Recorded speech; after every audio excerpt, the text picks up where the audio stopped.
TNPSC previous எக்ஸாமில் கேட்ட maths வந்து ஒரு சம் பார்க்கலாம். ஸோ அதுக்கு முன்னாடி நம்மளுடைய சேனலை சப்ஸ்கிரைப் பண்ணாதீங்க, பண்ணிருங்க. ஏ மற்றும் பியின் வயதுகளின் விகிதம் 2:5.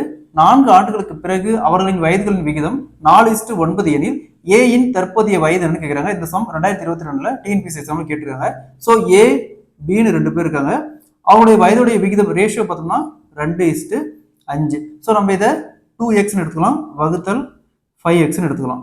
அடுத்தது 4 ஆண்டுகளுக்கு பிறகு, அப்ப இவருக்கும் 4 வயசு ஆகும், இவருக்கும் 4 வயசு ஆகும். 4 ஆண்டுகளுக்கு பிறகு அவர்களின் வயதுகளின் விகிதம் 4:9. அப்ப 4:9 4/9 எழுதலாம். ஸோ அப்படியே கிராஸ் மல்டிப்ளை பண்ணோமா, இங்க 9 × 2 18x, 9 × 4 36 சீக்குவல் டு இது.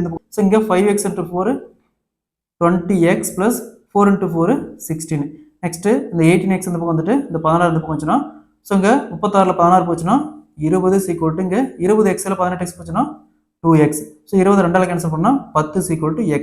x உடைய வேல்யூ பார்த்தோம்னா 10. அவங்க என்ன கேட்குறாங்க, ஏ உடைய தற்போதைய வயது. ஏ உடைய தற்போதைய ரேஷியோ பார்த்தோம்னா 2.